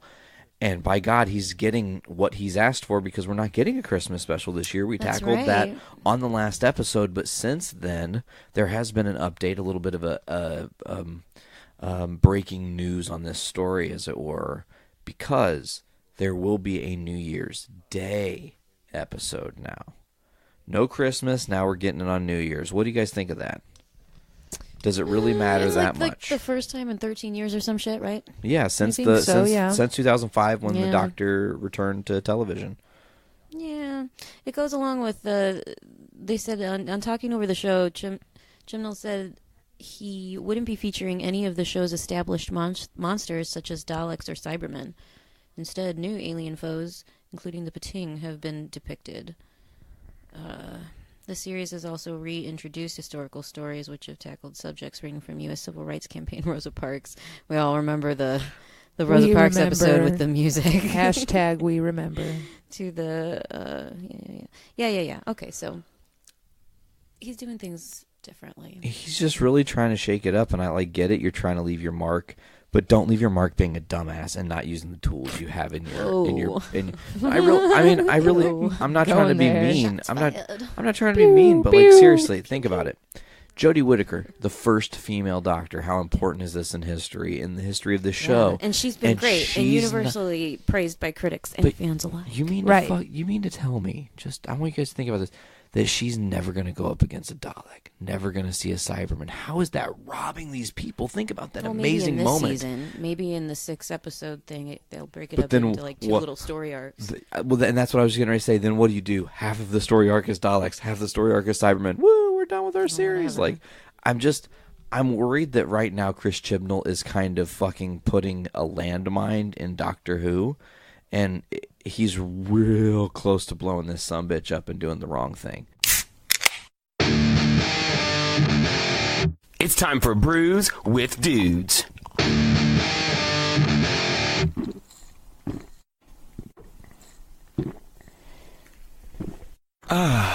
Juicy. Nah, I'm just ready to get on into it. Yeah. So I'm thirsty. What are we starting with, Casey? 420. 420. This is an IPA, right? It smells floral.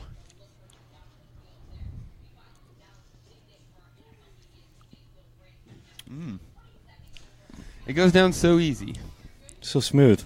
Smooth. I always equate it to the Bell's Two Hearted. I think it's super crushable. Has a lot of flavor. I think it's Sweetwater's main beer. I'd actually put this at a lighter tone than the Two Hearted. Two Hearted's crushable, but this seems like I could drink this no matter what. Super crushable. Yeah, it's my vault beer. Anytime I go down to the vault, that's what I was gonna say. It's my mug. It's my mug beer. When I get a huge if I'm not getting my zombie dust, cheap ass bullshit. What he's actually drinking. He's not actually drinking zombie dust, which I just had a fresh one last night. Tex brought one over. It was phenomenal. I think he said it was bottled 2 days before. That sounds the great. 420 beer, you just can't go wrong. That actually does sound really good. A fresh real zombie dust sounds good. But anyway, Casey, we cut you off. No, I was just saying, anytime you go out, you just can't go wrong with 420. If you're new to Sweetwater, if you see that on tap, just go ahead and order it. You won't be disappointed. This comes off as a great shower beer as well. Oh, absolutely. This is definitely a shower beer. Do we know the percentage on this one?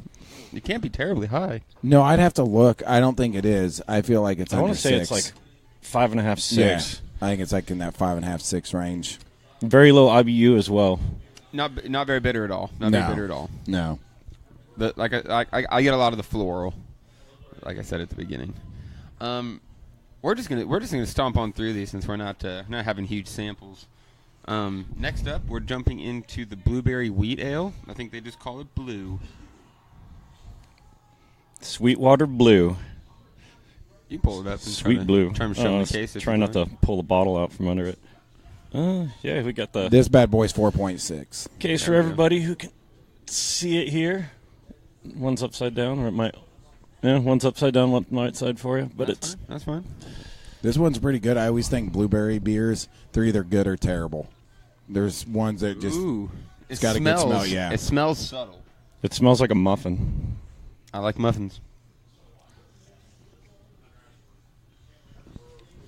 Ooh. Subtle is the word. Yeah. It's just a little hint of it, and then boom, it's gone. It's like somebody made a drink out of muffin mix. Not quite the muffin itself, but the mix. Yeah, like when where there's more of a prominent blueberry flavor, but it's not quite as muffiny. Yeah, when we did the Sagatok one, we had the blueberry lemonade shandy. I felt like that was a absolute knockout blueberry in your face, where this is more of like a jab. This is just a little get you some. Little just setting you up. What's the one? There's another company that does a blueberry beer, and it's just so strong. It's almost syrupy. Syrupy. This is not at all. This is just, it's got that subtle flavor. I know who you're talking about. I'm trying to think if that is, but yeah, there's another blueberry beer, and it just tastes syrupy and is just all the way in your face, where this is nice, just a light, here's some blueberry, and then it's gone. Yeah. This is delicious. I could drink the hell out of this. 4.6.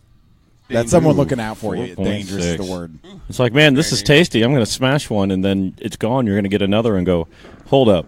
Let's try this again. Yeah, mine's gone. I'm not going to lie. I broke into this case early, just to give you a heads up. We're supposed to wait till Friday. I had my first one Tuesday.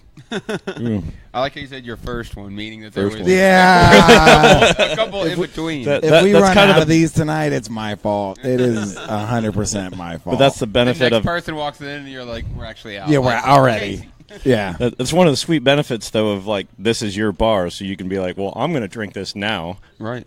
Because at least I'm mine. admitting it's me.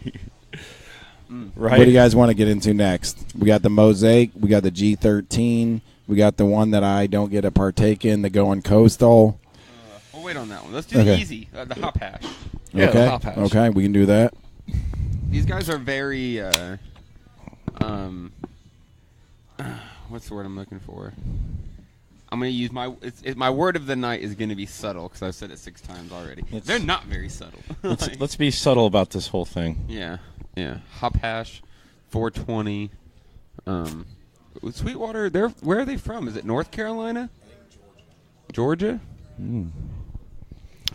What are Mariganja laws in Georgia like? I don't really know. I don't even really know what they're like here, except don't do it. Don't do it. Currently working on doing it. Medical marijuana. Currently working on doing it. They're trying to do it. Mike Pence is going to come back from being the vice president, and he's going to open marijuana farms. He's going to legalize crucifixions. That's what happened to. God damn it! Wow. What was his name? He's not going to be subtle about it at all. What was his name? The guy. I think he's from Kentucky. They always called him Boehner. John Boehner. Do you remember him? No. He was in. He's either a senator or congressman. Boner sounds right, though. He pronounced it Boehner, but it was absolutely spelled Boner.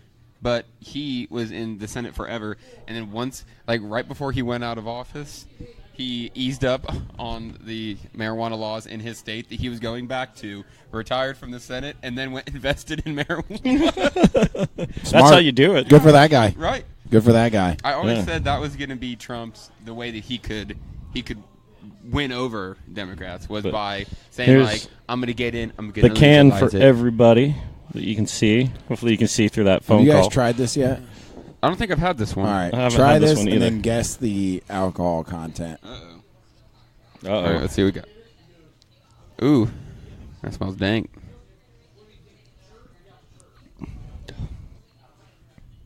Nine. I'm going to say 7.5. 4.2. Whoa. Yeah. It does say easy. I was down with that. Well, you said subtle, and that is Sweetwater. They don't overdo any of their flavors. They subtly don't tricked us. Yeah.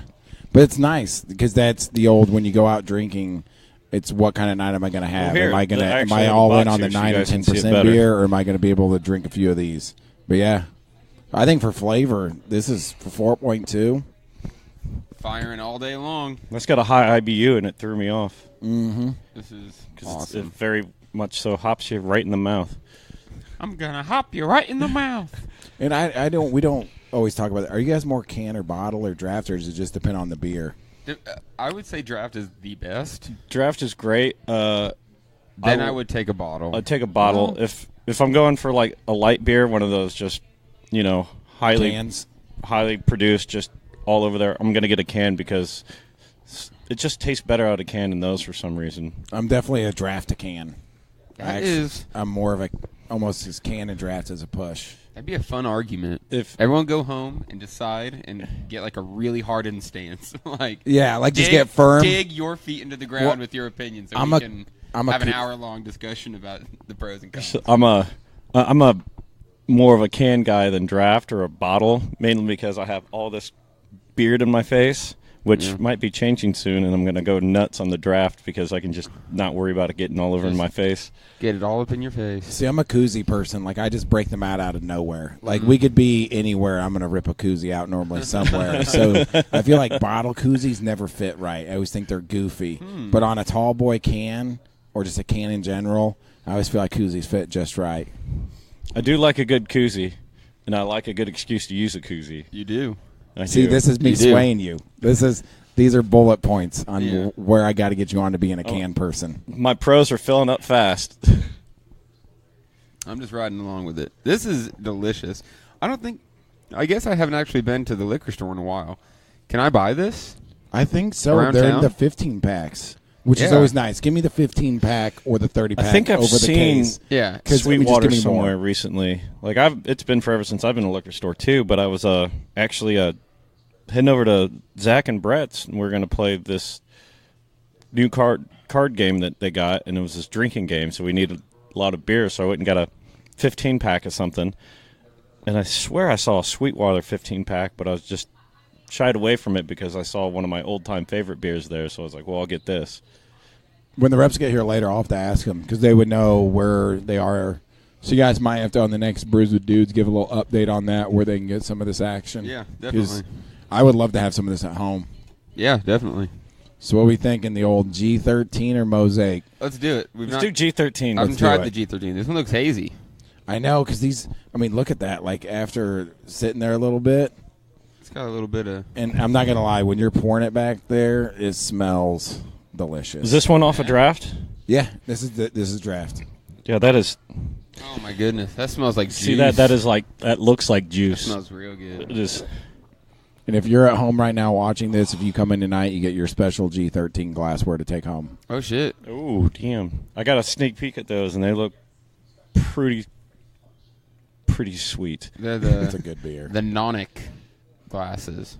They have a subtle little opening, coolness to them. for the smell. They got some love handles. As Evan would say, get you a sniff. Yeah. Wow. That tastes like marijuana, fellas. That is. Ooh. That's dank. No, that gave me some goose flesh over here. Wow. My hairs are on end. That is really juicy, super hazy. I mean, I haven't had anything bad from Sweetwater yet, right? Mm-mm. Like, everything I've ever had from them is pretty legit. And if you're somebody that likes this style of beer, I would say go adventure and take as much as you can. Yeah, this is an IPA too? Yeah. This is just G13. This is their like specialty beer, specialty strain. It's is a new what they one. like to say. Yeah. So this was like the hookup tonight, getting this beer. Mm. Like if I'm not okay, then we might be the only people that have this in town right now. That Get might be you some. right. I mean, I don't want to say that without knowing, Get but some. it's definitely not out there prevalent. Say it in anyway and make them prove you wrong. Yeah, Right. there you go. Tell us where. Or just come here and drink it here. Yeah. Well, this is guaranteed spot to drink it, or you can run around and hope you can and fail and feel sad because you didn't come here. Your choice. What are we gonna drink next? We're down to the Mosaic and the Going Coastal. All right, let's do the Mosaic, and then we'll close out with the pineapple. This is on draft tonight. Mosaic. Become Actually, very popular. I'm a fan of the Mosaic hops, actually, so this one sounds like it's just going to be good before I get into it. Yeah, it's like probably the most popular one That right and now. Right? Idaho like, 7. I'm really a big Idaho 7 fan. This one has a super dank smell. Have you smelled this? I've not. No. This is probably the dankest of the dank. Whoa. I'm going to tell you this right Oh, now. man. If you're driving around, you may not even want to have this in your car. This might get you in trouble. This smells like it should be illegal. Oh. That's hilarious. That would get someone in trouble. It smells like I don't want to go to work after drinking this. Yeah, or if you went to work and got pissed, you'd be in trouble. Yeah, that's By what I mean. drinking Like, this. I don't want to drink this and then get up the next day and, like, be like, oh, fuck me. Man. That goes down super easy. Yeah, when we tapped that, I literally had to look at one of the other employees and be like, dude, keep that shit at home. You know, keep that shit at home. Oh, wait, it's just this beer. Mosaic beer. Yeah, you put your nose in this, and the cops can be asking you to get out of the car. Wow. Oh, my goodness. I bet that's sticking on your breath, too. That's what I'm saying. This is a dangerous, this is a get you in trouble one. Definitely Uber. Uber. Not that I've ever ingested. Well, Uber anyway if you're drinking. Well, no, I'm saying even if you buy it from the liquor store. Yeah. Uber to the store, maybe ride your bike. That was delicious. It was. It's going to be hard to decide what the best one was. Well, this is the one that you guys are going to have to tell me about that I'm not going to have a vote, but I'll pour. Yeah.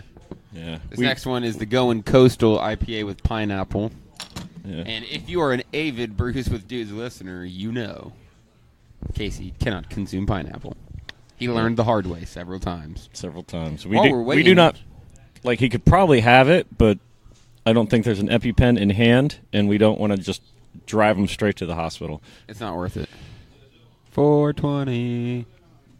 Yeah, they wear it on their sleeve, clearly. We got T-shirts. Got the T-shirts in. People I'm need not to wearing pick 'em mine. up. I'm actually wearing my Doom Room. Yeah, we just got our Dickies bowling shirt. picture the other day. That was a nice picture. Good luck, the Brews with Dudes bowling team. Yeah, just pick up your T-shirt. We'll throw a link in the description. Shout out to Nate Phillips and the Journey to Comics Network for hosting us. Yep. You guys are Shout out fucking to Nate. awesome.